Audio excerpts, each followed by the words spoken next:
All right, friends. Thank you very much for joining us today. My name is Byron Kamenek, the Executive Director of the Colorado Agrivoltaic Learning Center and owner of Jack Solar Garden here in Boulder County, Colorado, just a few minutes south of Longmont, if any of you all have passed by.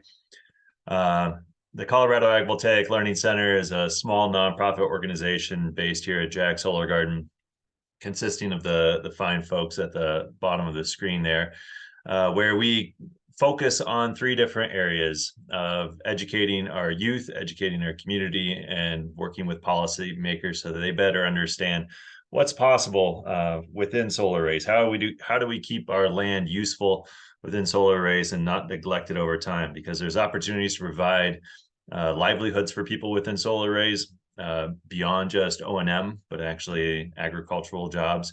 And there's also ways that we can help improve our soils over time within these solar arrays. So we help to showcase this here at Jack Solar Garden.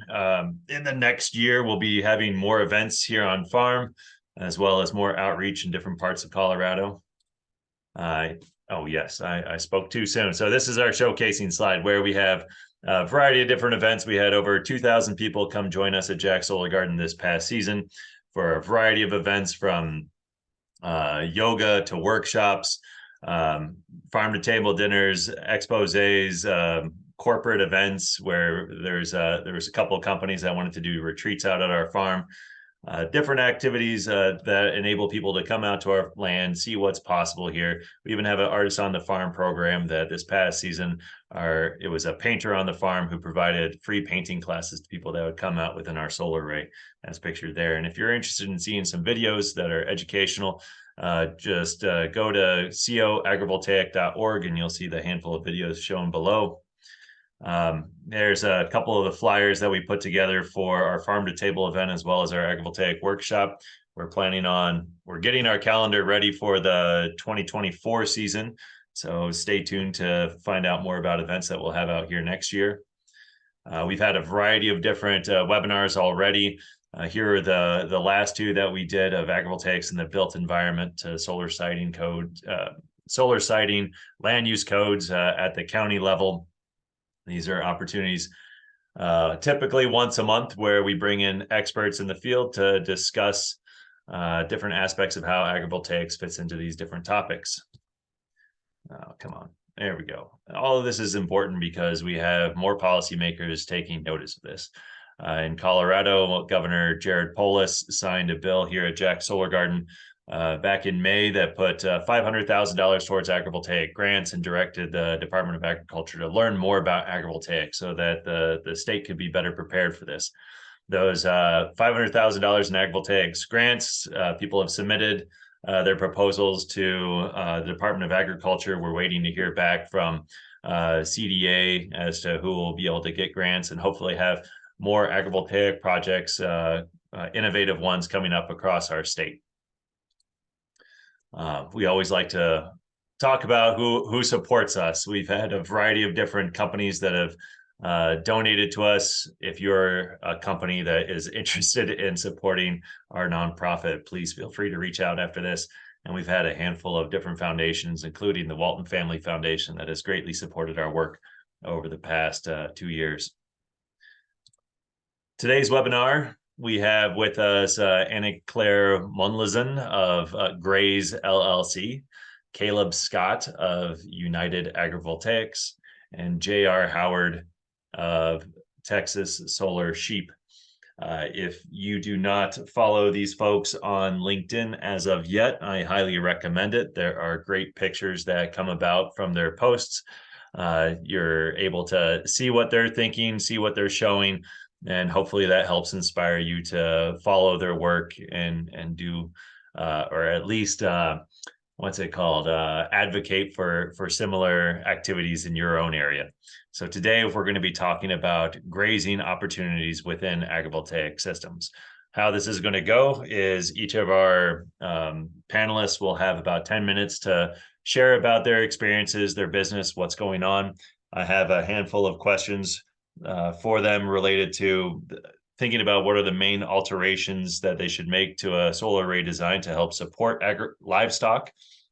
what is some advice for someone that's interested in getting into grazing within solar arrays, and also we'll hear some short stories about different animals that they've observed within the solar array. And then after that, we'll open it up for everyone to be able to provide questions that we can have the panel answer. So with that, friends, I'm going to go ahead and let J.R. Howard here down in Texas. And if you could let us know where you're at too, J.R., that'd be great to hear. I know you're on the road at the moment getting some work done, but I'll pass it off to you, friend. All right, thanks, Byron. Thanks for having me on here. We actually live east of Dallas, close to Paris, Texas. Most of our solar sites are based up and down I-35, Dallas Fort Worth area down to Austin, kind of in that triangle. We do have some stuff in West Texas, really kind of spread all over. So I don't want to say it's all I-35, but our biggest focus is I-35 area.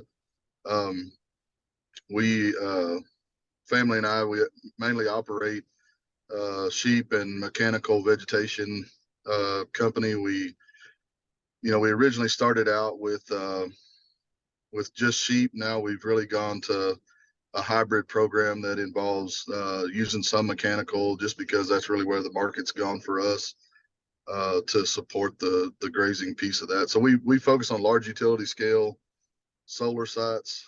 I think our smallest site is about 500 acres, up to almost 4,000. So just in that range somewhere. So like I said, we really focus on an all-in hybrid model now. We're about 3 years into doing this, and that's really what most customers have gone to wanting is just one all-in solution. So some of the other things we're doing, we do bale hay on sites, and we have started doing a lot of no-till seeding for graze out and hay production both on sites. So that's kind of our next evolution from just baling. We've gone to more no-till drilling.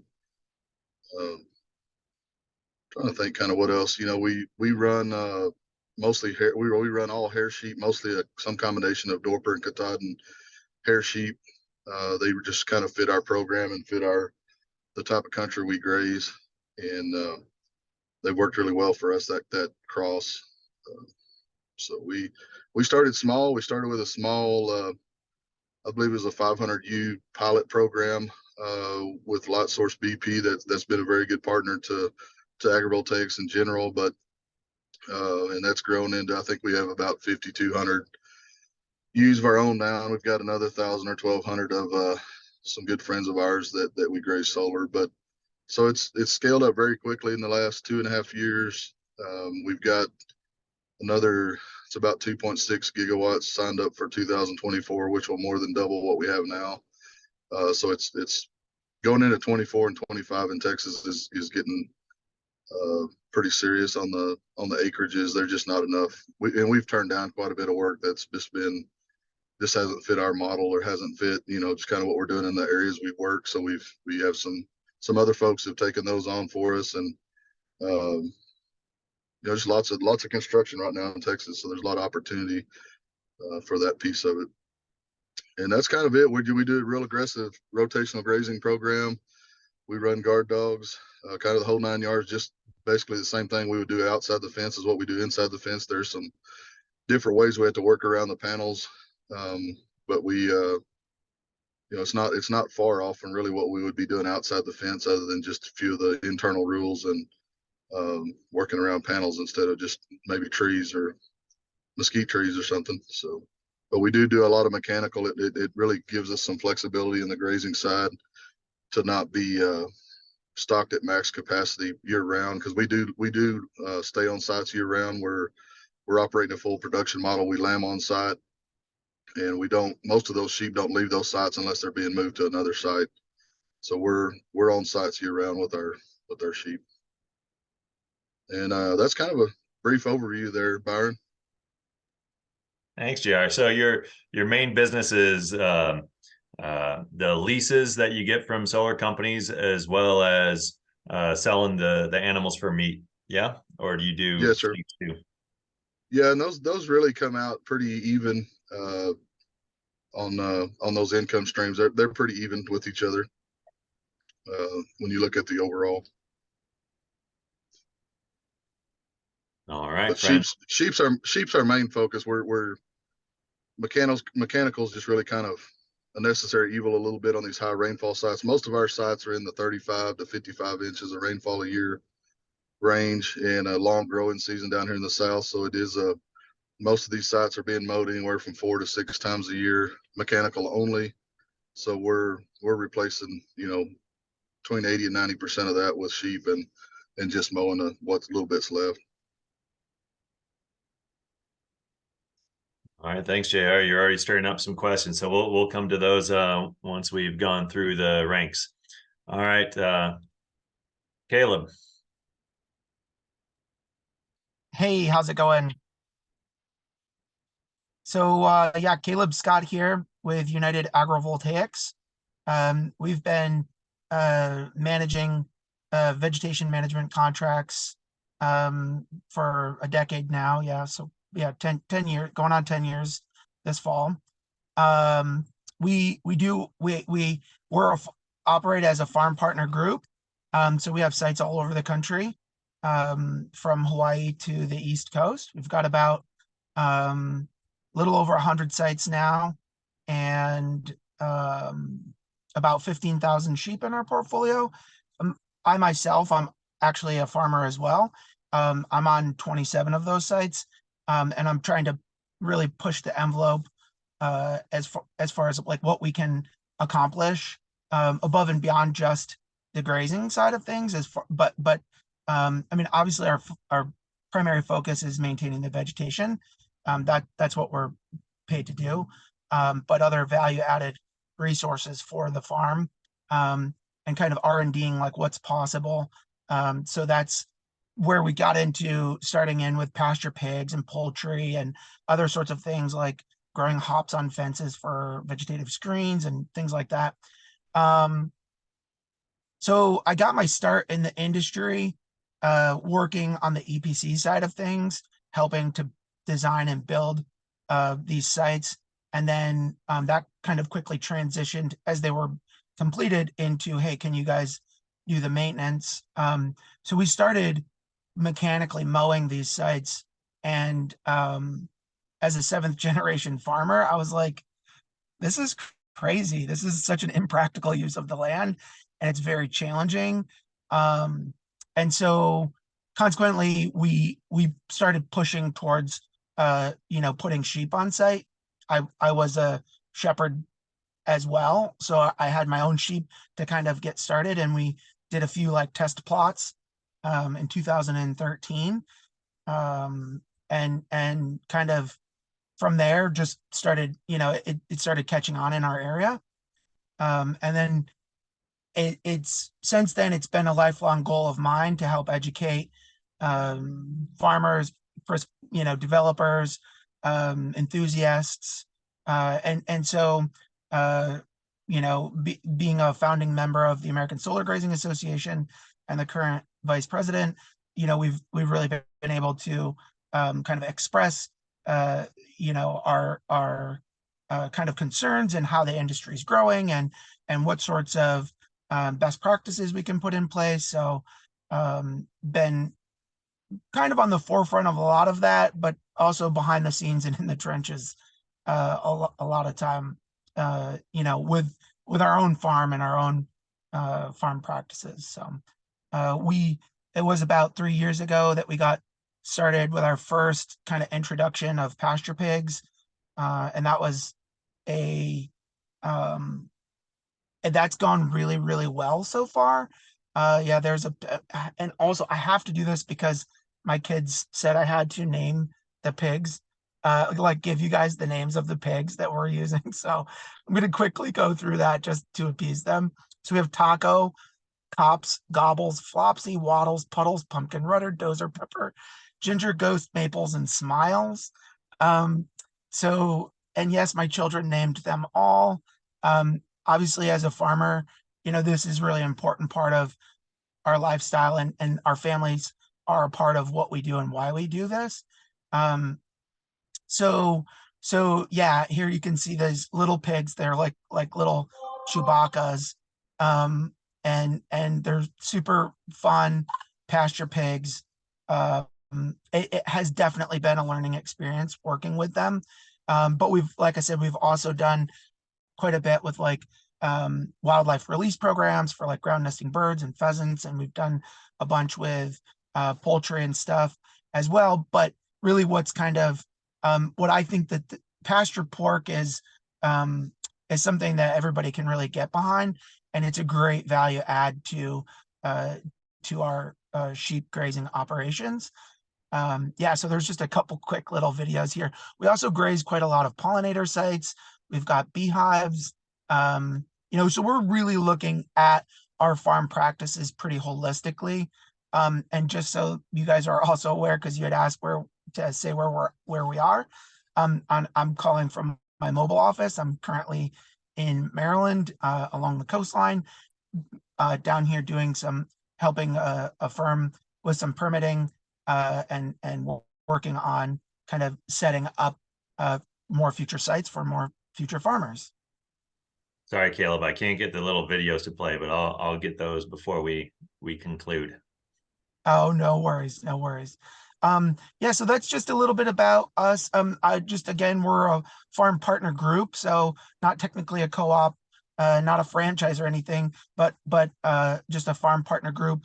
We do have USA Solar Source products that we're producing, like not myself personally. I mean, though some of this we are, but a lot of our farmers are producing things like Solar Source socks and wool products. The Highland Grazing, that is actually my honey and my mead, because I keep bees as well. Also the onions, and the apples and the hops are projects that I've been kind of R&Ding a little bit. The mammoth popcorn, that's a good friend of mine, Norm's project, and they're crushing it out there with like using setbacks and buffer zones for edible food. So that's been really, really fun to see that work as well. So yeah, that's a little bit about us. Excited to get into this a little more with you guys. Thanks, Caleb. All right, and Claire, I'll stop my share screen and pass it over to you, right? Yep, okay. Make sure I can allow that. Yep. Let's see. Can everybody hear me all right? Hear you. Okay. I love the couple of questions that came in. I'm trying not to let that distract me. But those are great questions. Let me share here. The best way for me to describe what in the world I do in this industry is to show you a Venn diagram. That's like what makes the most sense. Let's see here. Okay, so I love this because JR and Caleb are like doing it, they're making it happen. And I come at this from a background as a researcher, a research scientist in rangeland or grassland ecosystems. So those systems that herbivory or large herbivores, grazing is an essential part of the health of those systems. So I look at agrivoltaics from that perspective, from that ecological lens first and foremost. And in my work through Graze LLC, I get to work on all kinds of different projects directly with ranchers all over the Western United States. I'm currently in Hawaii, working with ranchers here with regenerative grazing program. And I also ranch in Colorado with my husband, small scale compared to a lot of Western ranches. But I get to not just talk the talk as like a facilitator and researcher, but I get to walk the walk. So I've got a boot on both sides of that fence, science and research fence, and that, the practice-based work. So we raise cattle and sheep, and we've got horses, and we pasture raise hogs as well on a pretty small scale again, but get to do a little bit of it all. And through that work, I have, in the world of agrivoltaics, have become somewhat of like a translator, right, between the solar industry and the agriculture industry. And where this has come together is because I'm currently, let me see if I can get to the right slide. I'm working on a, here we go. I'm working on a research project that's funded by the U.S. Department of Energy. It's we call it Cattle Tracker, as in working with cattle under tracking panels. So it's a DOE award. You can look it up and read about the research. It's a big collaborative science effort between the ranching industry, academia and science, and as well as tech and development, solar development, engineering, and government. So it's this big cross collaborative project that I love, and we are aimed at uncovering some of those solutions to getting cattle under solar. So everything from the design, the financial modeling of that, the logistics of that, as well as that ecological side. And we are looking at greenhouse gas and carbon fluxes on agrivoltaic lands versus just an open pasture. And we're comparing grazed solar stations or pieces of solar stations versus mowed. So that question, right, that Caleb was bringing up, like, why are we doing this? This has been from an ag perspective. You look at the grass and you're like, this is such a resource. We need to be doing something else here. So we're actually measuring carbon, we're measuring soil moisture and temperature, and we're looking at productivity of that vegetation. We're measuring biomass. We're looking at, as well as, like I said, greenhouse gas flux and the microclimate that a solar array creates on the land. And I'm just one person in this big project, and I want to just give a highlight again to the team of people who are involved in this and who are really bringing to light some things, uncovering some things that we really need to understand to make this adoptable and scalable. Like I said, Caleb and JR are two examples of folks who are just doing it. They're making it happen. But for the sake of policy, funding, large kind of broad adoption, people want data, right? People want quantitative stories as well as those anecdotal stories. And so part of my role in this industry is moving that side of it forward and getting, publishable work out there.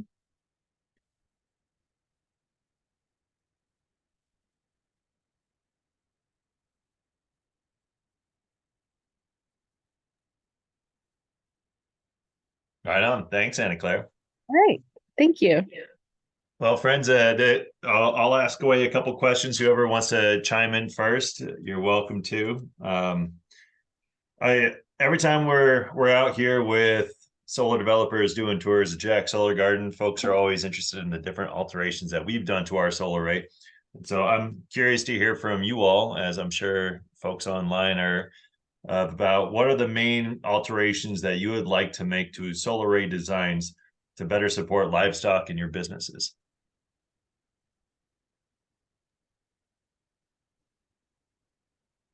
Go for it, Caleb.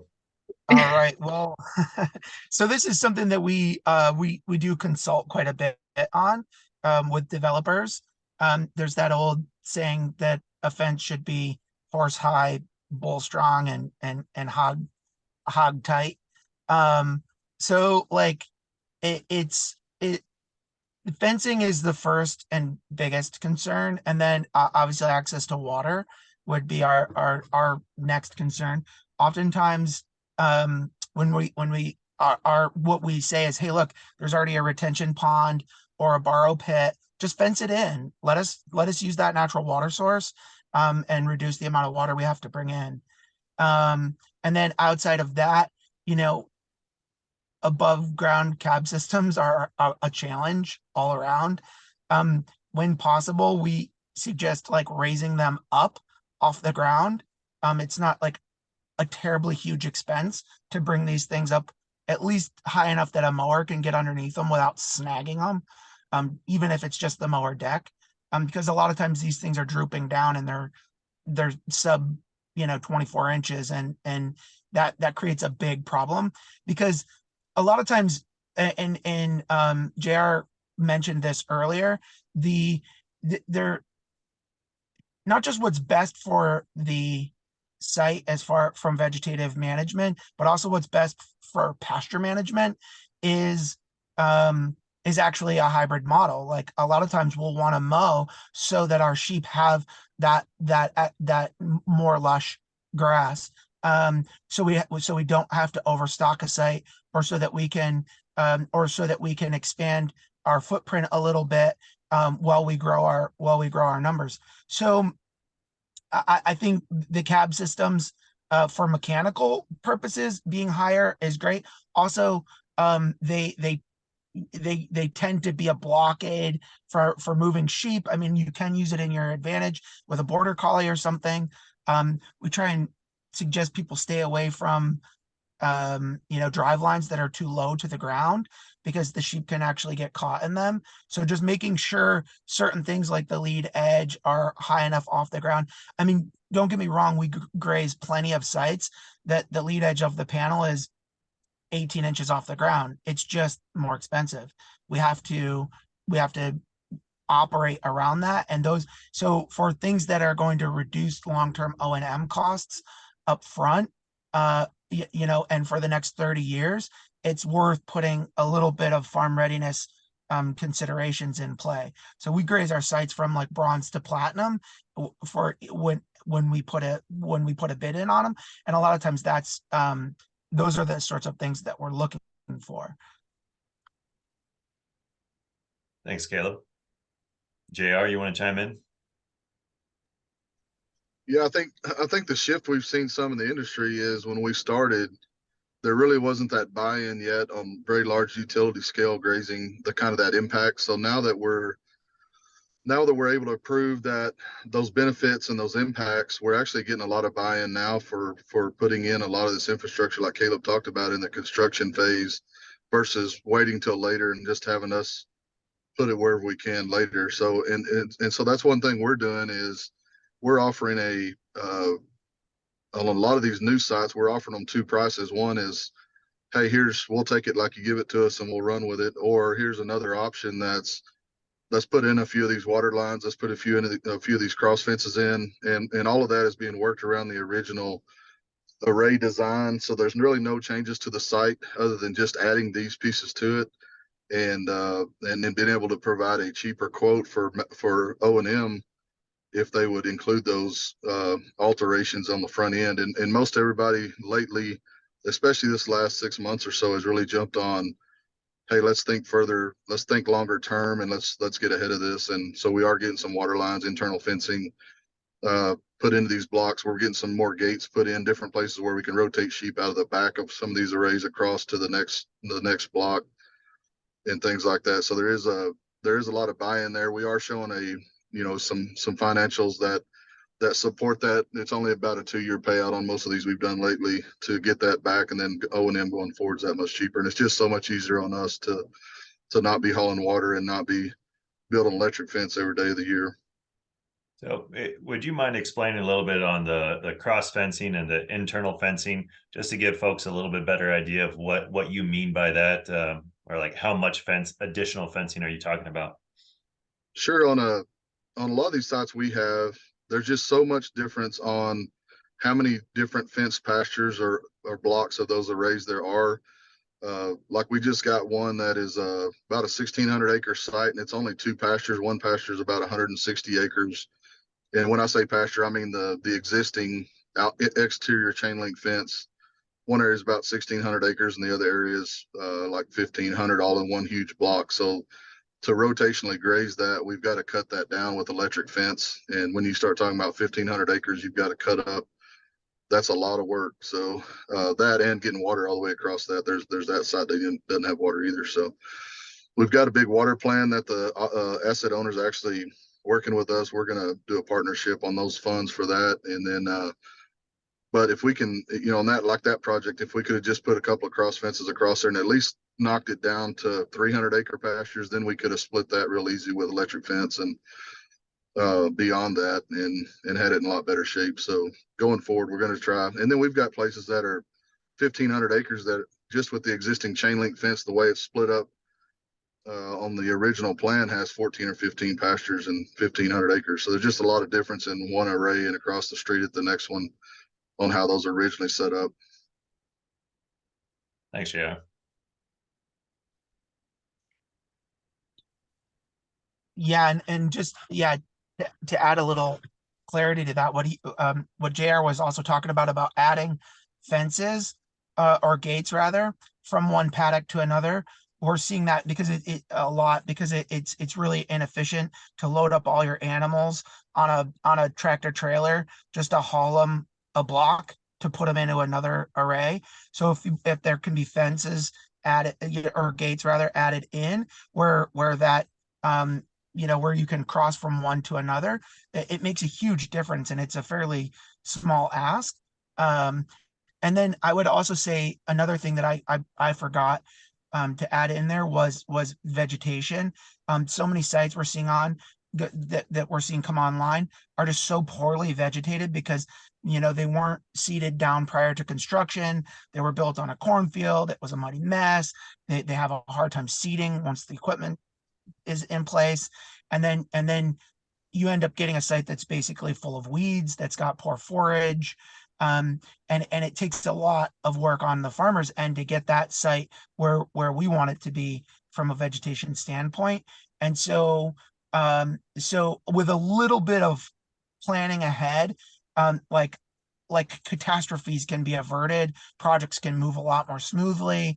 It's like, here's a good pasture blend, plant it prior to construction, drive your piles. I mean, it just, things go so much more smoothly, but that's just not always the case. And then we're also seeing sites, that the contractors planted the site, but like atrazine or some other herbicide was put down on the corn, prior to that, and that might have like a residual of like 12 more months or something like that. So the grass just doesn't come up, and then that pushes the projects off.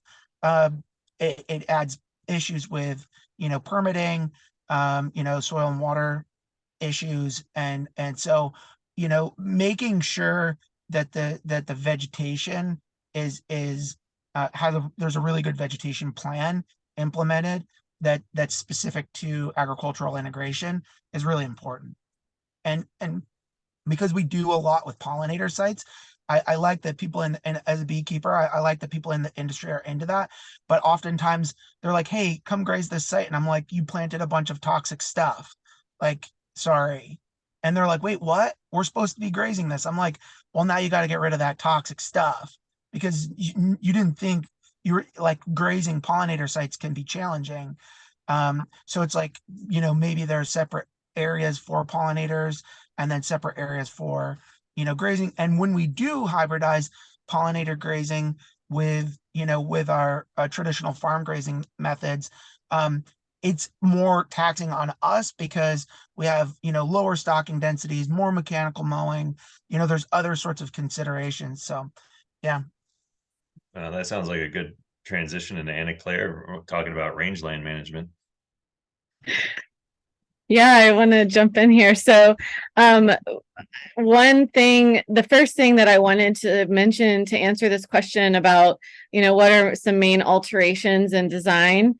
The first thing that comes to my mind is mentality, right? we need to think of solar stations as ecosystems, especially if you're going to implement a large herbivore. If you're going to put sheep, cattle, or even an omnivore like a hog, or chickens, you need to think of these places as ecosystems where there's this cycling of the animal, the herbivory with the plants that they need for the quality of plants, the quality of forage. And then that's going to have a relationship with the soil health, and it's just all connected. And this is very region specific, very ecosystem or ecozone specific.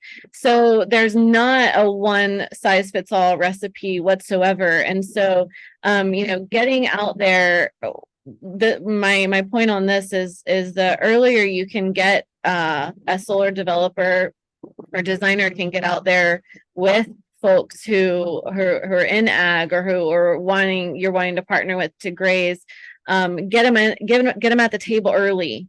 Get them at the table as early as possible. These things like gates and your stock water.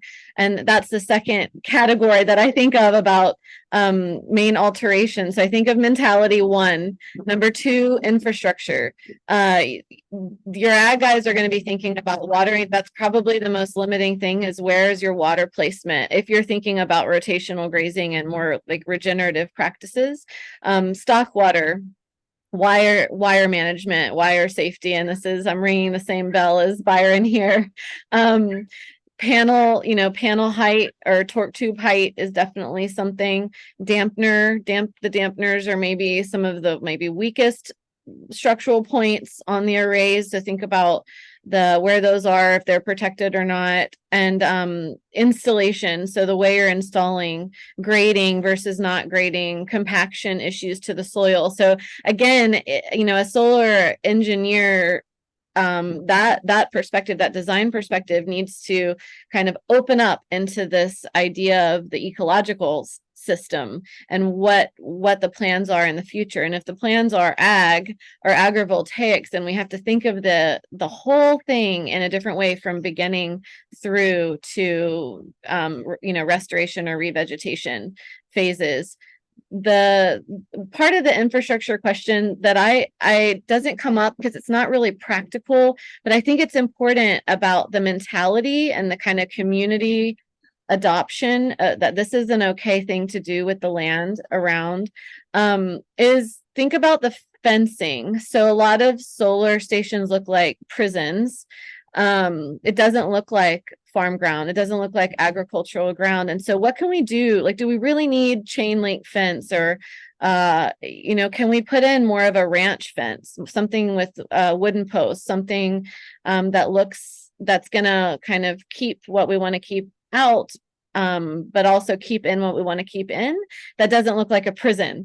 Just the whole mentality around this. The third category, so first mentality, second I think about infrastructure, and that's what we've been focusing on, and third is logistics. So just ranch logistics or livestock logistics, and thinking about having enough space at the gates to create a temporary catch pen or a place for loading, a pen setup or a temporary setup at least, fencing, internal fencing or protection of those inverter pads, some way to make it easy for the rancher to maneuver around a high voltage landscape, keeping animals safe, keeping people safe. Also thinking about, what we would call in animal science, like enrichment objects, like for cattle or even for hogs. Maybe you want to place brushes or things outside of the from under the panels that they would want to rub on. Pigs love a good T-post. I mean, put something that's gonna maybe draw them if you're concerned about structural integrity and larger, heavier animals. You can put things in areas to draw them, whether it's drawing the grazing pressure or drawing their kind of congregational time out into kind of safer areas, if you're concerned about those kinds of things. So yeah, mentality, infrastructure, just animal logistics, ranch logistics. I do tell people when they come out to our solar array, we don't have a fence around our spot, that it's not a prison, so folks can escape the tour anytime they wanted to. Run off to the next pasture. All right, friends. How about what's some advice you would give to someone looking to graze animals inside a solar array? JR, you want to start that one? Sure. I think American Solar Grazing Association is a good start. Join there, and there's a lot of good information, podcast, and all that information there. That for whatever that, I can't remember the membership fee. It's not very much, but it was well worth it when we started, especially from knowing zero about it to at least having a little bit of a little knowledge there to go off of. It a lot of it initially early on was really focused in the Northeast, so a lot of it we had to kind of twist and make work for the South and bigger sites. But there is a lot of good information there to use. And the other thing I would say is the American Land Board is fixing to start those. And I know there's other vendors as well, but they're fixing to start those certified solar grazing training courses.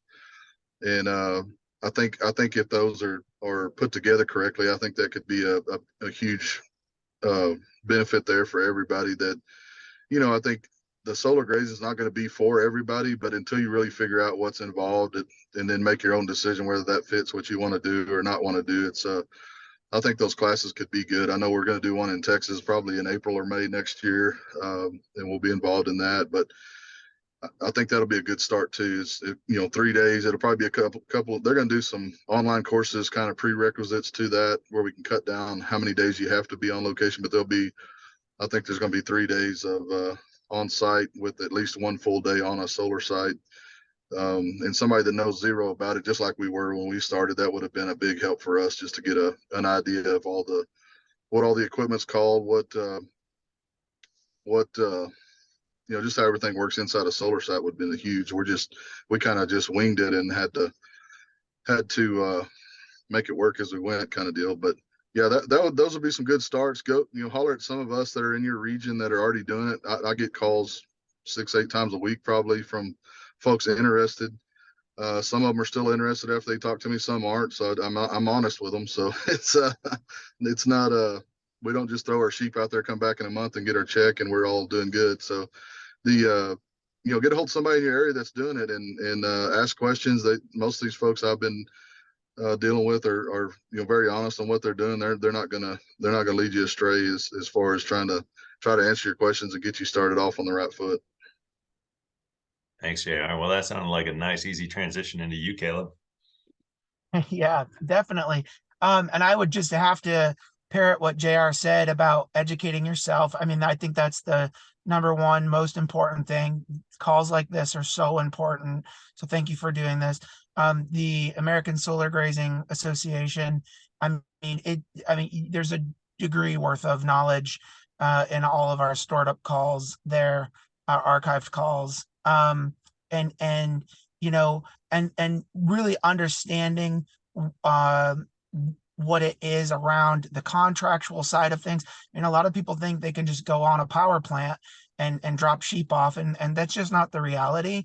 So understanding the insurance obligations, understanding the equipment that is needed if the sheep don't perform, because if you're putting 157 man hours in every 10 acres trying to weed whack under these things, or if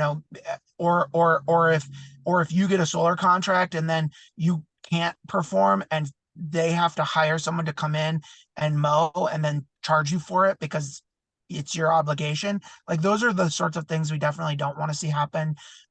Most everyone that I've ever met in the industry, myself included, are more than happy to share their experiences, share their knowledge, reach out to someone, and educate yourself.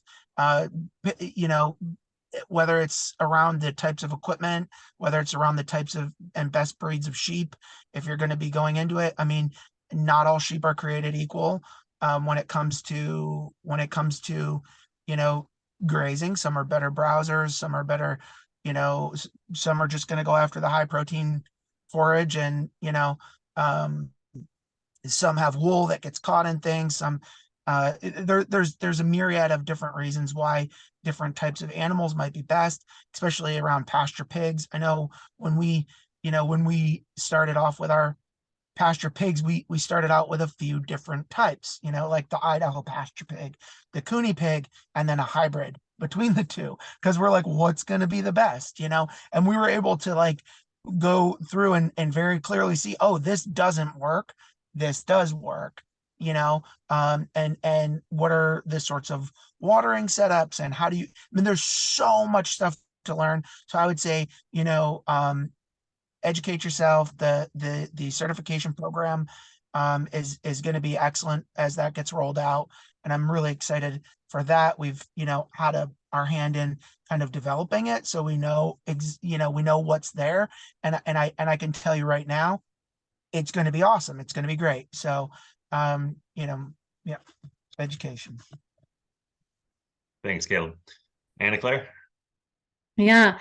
So for this one, advice to someone looking into grazing animals on solar arrays. I have a social science background, so I think of things as, you know, social ecological systems, and there's this is all about people working with people.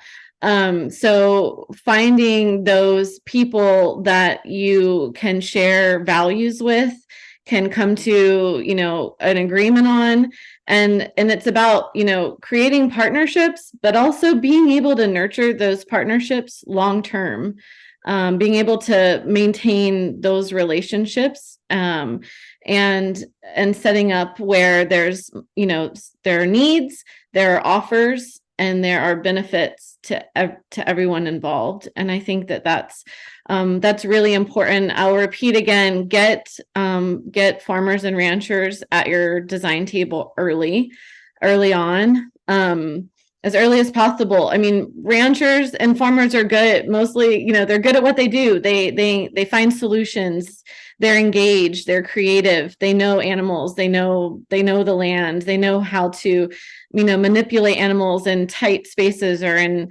novel spaces. They can predict behavior of their livestock, right? They're like observational scientists. Like they're good at this. And so get them at the table. There's one quote that I'm gonna read by someone named Nathan Sayre, someone who's done wonderful work in rangeland, human systems, and he says that there's a growing recognition that in fact our environmental problems and challenges have more to do with people than they have to do with the ecosystems or biophysical sciences themselves. So it's the same here. And another colleague of mine coined the term, it's not the cow, it's the how. So it's not the animal, it's not the structure, it's the people managing those integrated systems. And it's really a human thing, like person to person. So to really focus on that, I think if you get the relationship with your partners, that is successful and that's working, then the ecological side, that land management side will follow along. If I were to boil it down, it kind of sounded like, be honest, don't be a jerk, and hire a farmer rancher. Thanks, Annika. I'd like to check in on a story. If anybody could share a story of an animal or observations that you made of your animals out in a solar array. Caleb, I'm gonna play the little video for you of your pig running through the flowers there for everybody. And that was a quick one. One more time. There we go. Look at that, Piggy. Yeah, so you know what we find so interesting, right? Being long time, you know, generational farmers, obviously all animals have like personality, and you know, I must say pigs definitely have personality. So our pasture pigs, they are just a hoot when you go on site. You know, they're always coming up with some sort of clever way to try and get your attention, to try and, you know, get fed essentially something other than what they're currently eating. and so we have this, our, I had given you the list of, the pigs that we had, the boars that, or yeah, the pigs that we have out on our one particular site. And again, this is still like in the R&D stages. We hope to see this go out and see pasture pork like readily available at every supermarket because of solar. I mean, isn't that an awesome dream? But like these guys will just wander over and have, like, if you're gonna try and give a little snack to the sheep, forget about it because the pigs are gonna get it, right? So you're like constantly trying to like juke them and figure out, okay, what am I gonna do over here? How, because they just are grazing right alongside it. Well, this one taco boar that we have, he comes over and like just leans on us and like will lay down and put his head on your boot, like as you're just doing something. You're just like, what is going on right now? But it's just like the amount of personality that we see around these guys is like, so it's like you're constantly taking pictures of them and wanting to, engage them in fun and clever ways. Anyway, yeah. Sounds like a nice friend to have out there. JR, what do you think? Yeah, I don't know if I don't have any pig stories, but we we're just seeing improvement in those animals on these solar sites. I think just in the south, especially in the summer, the availability of shade, relatively all across the site. They're not having to travel long distances to get to the shade and back to water or anything like that. We're seeing a lot less water usage on solar than we do on a typical pasture on the water hauling side. So that does help.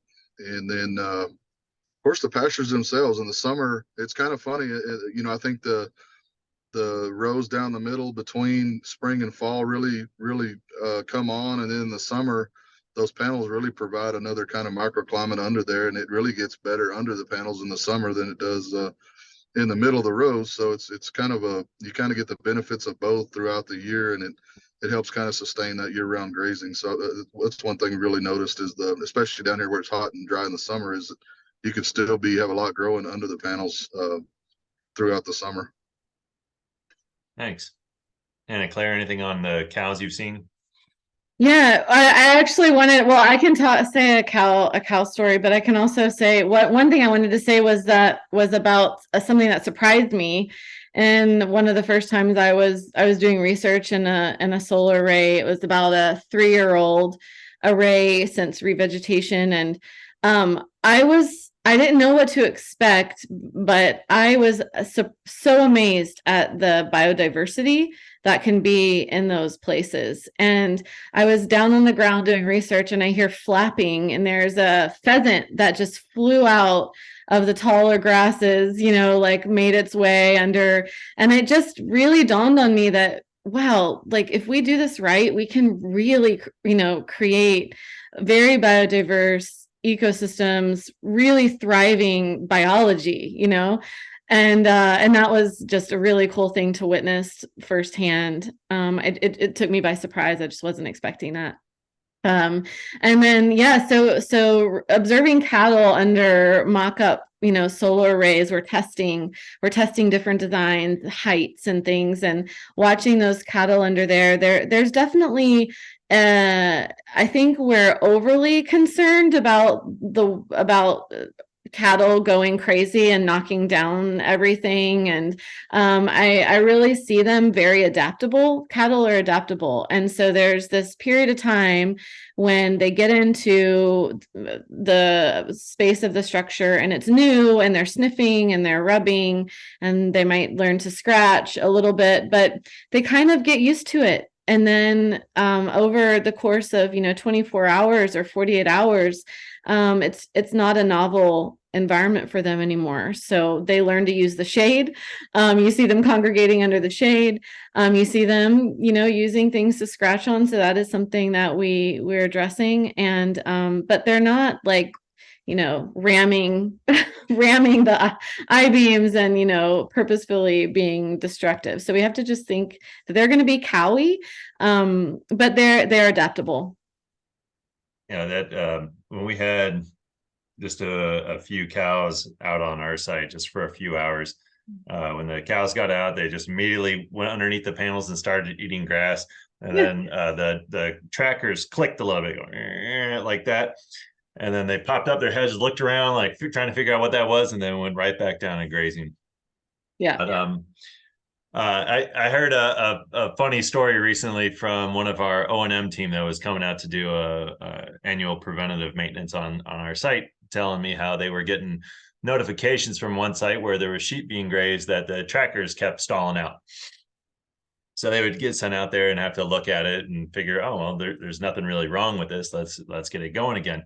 And while they were out there getting it going, they watched one sheep mount another sheep and hit the emergency stop button on the little tracker control unit that's underneath the torque tubes, and then that stops the tracker from turning. So they always thought that one was kind of funny. And if you just put that little tracker control unit just a little bit closer to the I-beam, and then the sheep's head wouldn't be able to get in there to smack the button. But anyhow, let's see, friends. We've been collecting a handful of questions. Let's see. I see the first one. Hi, Caleb. Thanks so much for your amazing work. Do pasture pork work as a standalone grazing system? Or do they always need to be paired with sheep to cover enough vegetation management on the ground? Same question for chickens. And do they actually graze, offer vegetation management service? Go for it. Yeah, great questions. Thanks for that. I would say the pasture pork are very efficient in their conversion ratio. So your stocking densities, I think, can ultimately, we will end up seeing that they'll be higher. We have not tried a standalone, and I would hesitate against it just because the sheep do such a great job. But what I really like about the hybrid model is that a lot of times the pigs are eating the things that the sheep will tend to save for later or not eat. And they tend to kind of knock over things and pull things out of the ground that they might, like a burdock or something. So yeah, I would say we found that the Idaho pasture pigs definitely did do some damage, even though they're not supposed to root around. The hybrid sheep did less, and the coonies basically did no damage to the fields whatsoever. So we're going to focus our energy on the cooney pigs, because they also got the best body condition on grass alone. Whereas I feel like the Idaho pasture pigs probably would have, they thrived, but they did not get quite as fat, proportionate to other Idaho pasture pigs that we'd had, where we're like supplementing them with some grain from time to time. But the coonies, they just totally thrived on the grass. It would probably be pretty hard to get enough of them. They would probably do quite a bit of trampling. But I think that a hybridized model is best. Poultry are fantastically efficient grazers. And another thing with a lot of these sites we're finding is that they are pollinator sites. So there's a lot more protein on these sites. So we're seeing like turkeys and chickens like really bulking up more on solar paired with sheep and pigs than when we were just moving them around our, fescue lawns and typical pastures that had been maybe hayed once and then moving them in chicken tractors. We're finding that the free range poultry are doing really, really well. So I would, at least for now, and again, this is something that we could do more research on. If anyone is a grant writer or wants to work with us, I would love to do that sort of thing. But for now, I would say it would probably be better to have them both together. Have you done American guinea hogs? We have some friends that pasture raise those.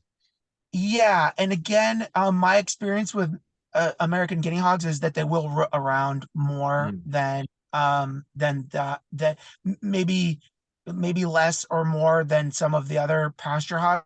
But the coonies with their short, stubby, turned up noses, just no damage. And the last thing we want to be doing is fixing ruts and stuff. They did find mud puddles and roll in them and stuff, which is fun, but they were existing there prior. They also went in and ate the cattails and things that the sheep didn't really care for. So on the wetter Thanks. portion. JR, I'll kick this next one off to you to start off with. What do you think are the biggest points that would help change the mindset of a generational farmer that is against solar projects with grazing on it?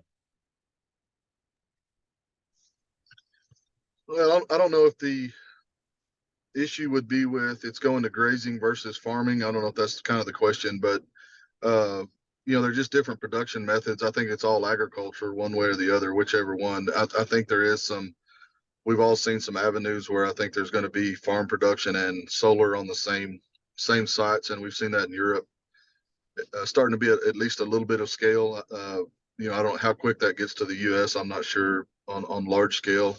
I'm not real familiar with a lot of that, so I'm not sure if their question is. We have had people ask if grazing is agriculture, or grazing is a agrivoltaic practice, which it definitely is.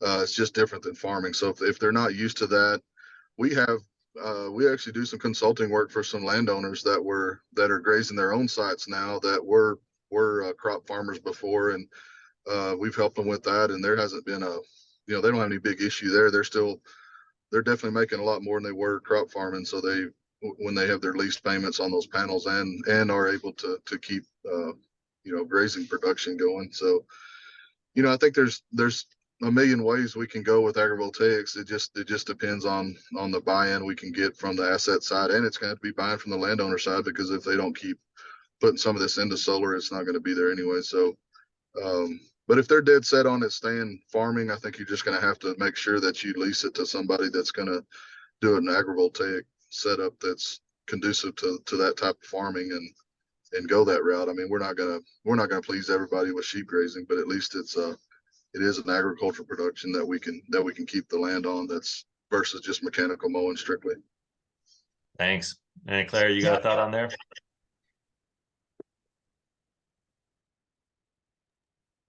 Yeah, definitely. Real quick. Go ahead, Caleb, and then I'll go. Oh, sorry. Yeah.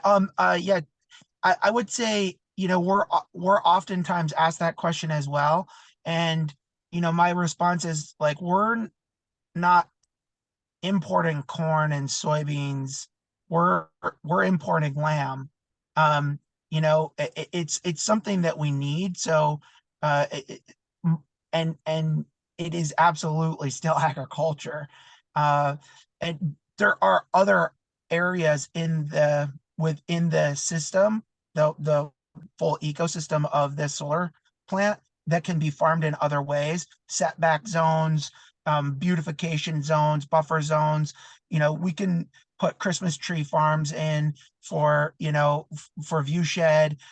There's so many different ways we can look at this from an agricultural standpoint. But absolutely, we need more sheep in our country, and pasture pork. You got to try it once, and then you're going to wonder why don't we have this in our country as well? And then that's where solar is going to come in and make a huge difference. Yeah, I totally agree on the pastured pork. We can't produce enough, so there's a huge market there.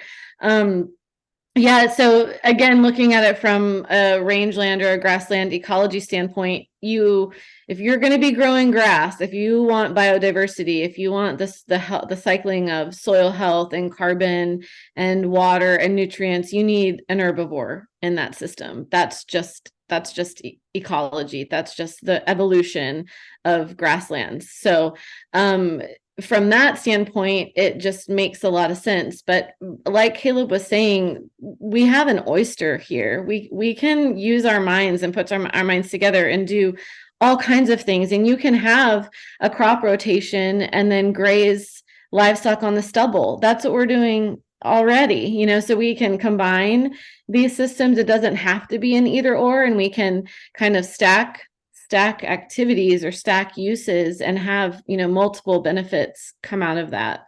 I think changing minds. I wouldn't say changing hearts and minds, but I say opening hearts and minds to just new ideas. And sometimes that's hard, and there's just going to be people that just aren't going to do it. aren't going to do that. But I think you focus on the people that are your, community champions. You're the people who are going to be open, who are going to get creative, and realize that for renewable energy and for, sustainable or regenerative agriculture, we have to figure out a way to use lands for both. We can't just forfeit ag land for solar, and we cannot be installing solar over gravel. We can't take up our natural resources that way. So, and just to add to that really, really quick, a lot of farmers are producing corn for energy already. And so when the farmers say, hey, we don't want to lose our agricultural land, but they're also producing, corn for ethanol, it's like, wait a minute, solar on that same land is smarter farming. It's less erosion because there's less tilling. You've got better soil structure. You're sequestrating carbon back into the ground. You're using less herbicides, less pesticides. I mean, you're regenerating the land and you're maximizing the land's potential. So, the biggest opponents of solar could benefit from seeing it from that perspective, because it is, and we're finding that there's a higher stocking density of sheep under solar than open pasture. Our animals have a better body condition. There's a more variety of food. Like their vegetation's different. They have longer grazing periods in the Northeast because the frost is, not settling on the grass as long. So there's a little longer grazing. Like there's no snow load, so they're grazing into the winter months. It's an amazing hybridized symbiotic relationship, and it's not just smart farming, but it is a better farming. I mean, it's a wonderful way to farm, in my opinion. Thanks for that. Let's see. That started to answer some of the question that Jim had about this being making economic sense in northern locations where animals need shelter in the wintertime.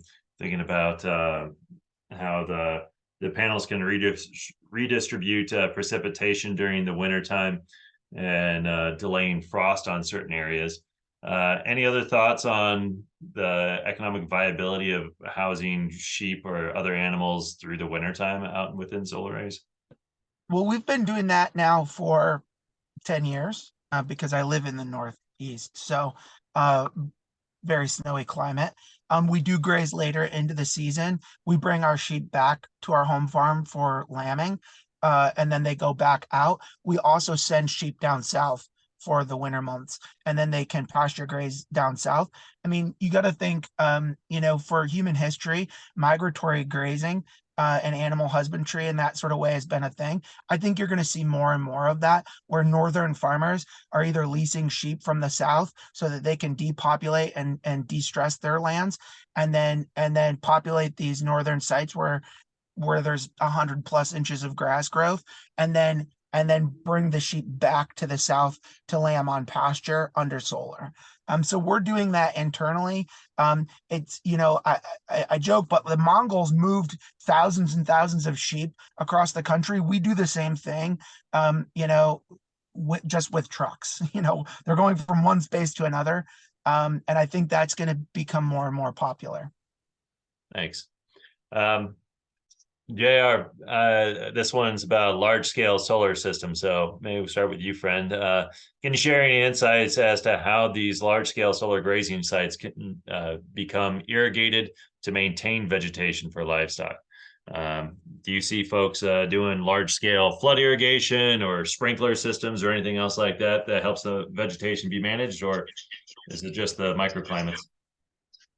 I really haven't seen that much in the U.S. I've seen some in Europe where those small scale, some of those more farm type situations where they do have those spray irrigation under the torque tubes. And you probably know a lot more about that than I do, but I've seen that. And I also have seen some people considering going to drip on some agrivoltaic projects down these arrays. A lot of ours are in areas where we get so much rainfall that we're not short water, so it's not a huge consideration for us. It would just be more that we have to either graze or mow. So if I was going to a more water intensive area that we wanted to do, real traditional type row crop farming, there may be some ways to do drip irrigation in that scenario that I think would work, and probably work a lot better than trying to do some kind of irrigation line up on the torque tubes. But I really haven't seen a lot of that in the U.S. really. Yeah, we have drip irrigation underneath our panels for vegetables, but I don't think I would do that for our grassland. That would just be way too much drip tape to even consider. And then with all the mice out there during the wintertime going through and tearing through that stuff, just have to replace it year after year. But I have heard about folks putting up sprinklers underneath torque tubes and spraying downwards as opposed to spraying upwards. I always cringe at the thought of sprinkler systems in the middle of summer when the glass on top of the solar panel is 160 degrees full sun, and then cold water hits it. But Caleb and Anna Claire, do you want to add anything there? I don't know of any research where they've looked at flood irrigation. That's kind of what would be more common where I am up here. And it would be probably make more sense for large scale. I've heard talk of of looking into flood irrigation. So if a solar developer happens to acquire land that comes along with water rights, that's a pretty interesting opportunity to look at that. Get your engineers talking with your farmers and figuring out how to get flood irrigation. Perhaps, I know that sounds scary, but we flood irrigate under really shallow fence posts. We flood irrigate under loafing sheds and all kinds of things that don't tumble down. And I think that there's a possibility there, but I don't know of any research that's been done. I think that that's an opportunity, and I think that's a really good opportunity for research, actually. Agreed. Yeah. Caleb? Well, I certainly want to see this happen, especially in the Southwest, where where these sites, the more well vegetated the site is, the less dusty it is, and the less they're going to lose, production from just dust, right? So if you can keep that site well vegetated and lush, one, it's going to discourage a lot of fire issues in those areas. It's going to encourage a better grazability. But if you go in with a mower in a lot of these sites, you just are kicking up with a rotary mower massive amounts of dust. You leave from mowing and you've lost 5% production, and now you have to water now you have to wash the panels down. So I think that to keep dust down and for the ability to wash panels in those areas, having that sort of water system just only makes amazing sense, especially from a farm perspective, because now you've added grazability to the land that just wasn't there. The stocking density could be 3 to 5 sheep to the acre for 12 months of the year, instead of 1 sheep to the acre for 3 weeks. Caleb, while you're on, people have been asking about where they can find your solar source product. So if you wouldn't mind putting into the chat or something, a web link for that'd be appreciated. Let's see. There's another question on interior fencing for electrical components such as inverters or LBD groupings. Not sure what LBD grouping is, but what do you all think about having fences around inverters or other electrical equipment? I know from some of the pictures I saw that JR had on his LinkedIn that the animals were running around where the transformers are too. So just curious as to what you all think about that type of fencing. I would say from my perspective, it's pretty necessary in most cases. One, you don't want the sheep in and around the sensitive equipment. having it pre-fenced out, and it doesn't mean like it has to be, a 7-foot high chain link fence. It can just be, just simple farm fencing, but having those fenced out, and it keeps the sheep away from the equipment. We don't see so much of a problem if the equipment's on pylons and it's gravel based, but if there's concrete there, then the sheep tend to want to congregate on the concrete, and then they're pooping on it, and then the O&M guys that come for electrical maintenance are like, hey man, there's a lot of poop on this, and then we're up there sweeping it off. So we end up by default just oftentimes putting up temporary fencing, but what that looks like is temporary fencing. It's it's not a very great long-term solution. It's hog panels, clipped together with carabiners and stuff. So I would say that is definitely one of the things that is advantageous and that we consider with our farm readiness considerations. JR, did you have any comment on that one? Yeah, we haven't run into a lot of issues. Most all of ours are on, well, all of our sites are on piles, like he's saying, with gravel. And we just haven't had that issue. If we're going around it with electric fence, all we do is use the cattle panels and cut them down to go either under the cab line or around the combiner boxes, whatever you need to do to stay where we always run the electric fence behind all the work equipment, so these guys aren't having to step over electrical equipment or turn off electric fences to get to the equipment. So we go around all that stuff. And really outside of that, we haven't had much of a problem with having to, some of these sites that have 80, 90, 100 inverters, it would be a pretty big project just fencing those out. JR, you just mentioned a cab system, and Caleb had mentioned that previously. Can you explain what a cab system is? Yeah, it's just where all the cables from all the single, I'm trying to think the easiest way to explain it to somebody new. It's really all the cables that come from every single one of those solar panels where all that power goes to the inverter are run down what's called a cab system or cable system. It's usually on hangers. So it's a bunch of cables running down one single system, one single set of hangers, 18 to 3 feet off the ground, 18 inches to 3 feet off the ground, some of them. So it's just a big bundle of cables is probably the easiest way to explain it. Thanks, that's helpful.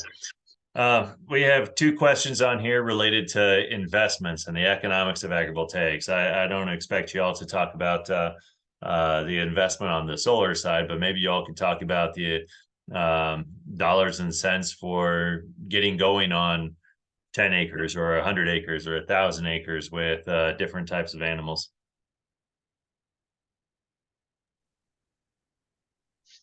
Yeah, I think that's one place where we do have an issue in the industry is a lot of these, especially being new, you're going to be offered either a pilot program or possibly a 1-year contract on these things.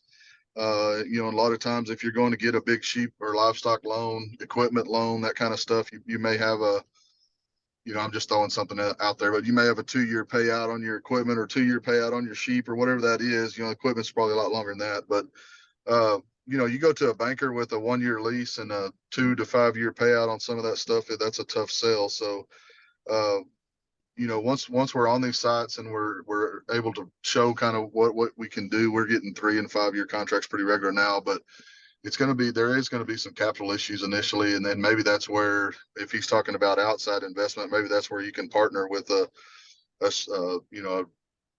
shepherd with experience, and maybe you can help with the capital piece of that and have somebody experienced with the operation part of it. And it turns into a pretty good program for everybody. But there will be some capital issues starting out, just because I think on lease term links, especially being, if you're not proven and on the service side of it. Yeah, I can speak to that a little bit as well. So I think that this is a crucial pinch point in the industry. When livestock it's in most cases not very bankable. Right. So if you were in Wyoming and you were to go to Pinnacle Bank, for example, they would give you a loan for livestock if you lived in Wyoming. Most credit unions and most national banks have a hard time with livestock loans, and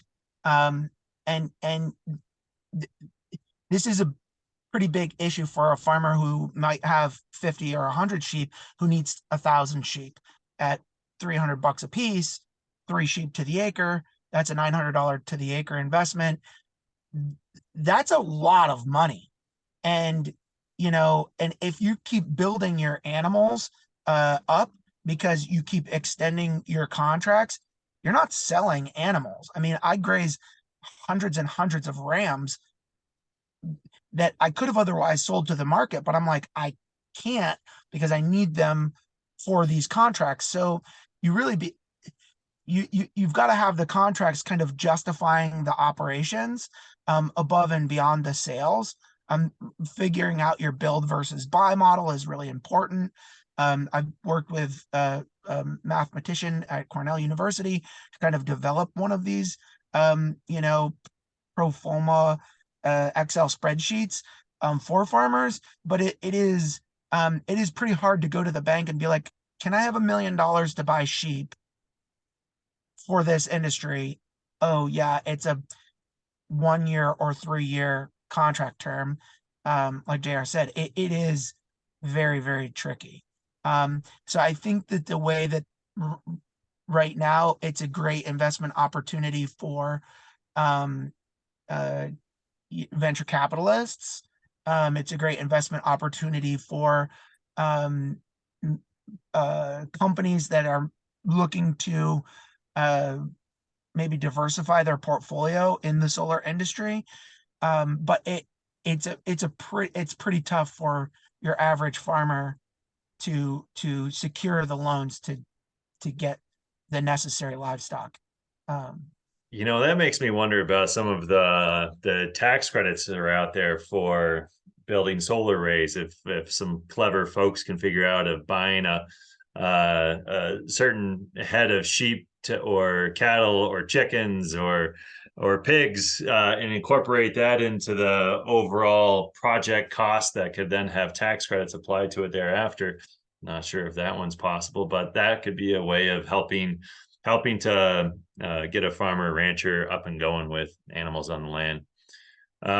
With the last handful of minutes here, I want to share a quick slide and let you all know that Colorado Gives Day is coming up, and our Colorado Agrivoltaic Learning Center could certainly use your support.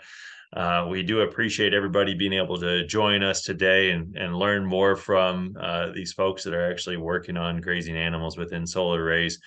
And we continue to provide webinars. I think we're skipping next month, just to have a little bit of break, and then we'll be at it from January through May at least. Feel free to keep following us online, go to our website, consider donating, and we'll see you all back in 2024. And Caleb, Anna Claire, JR, much appreciated. Thanks for spending a little bit of time with us and sharing your expertise. Yeah, thanks for having us. Yeah, thank you. Thank you so much. All right, this webinar has been recorded, and it will be shared on our website here in the next week. All right, everyone, be safe, be well.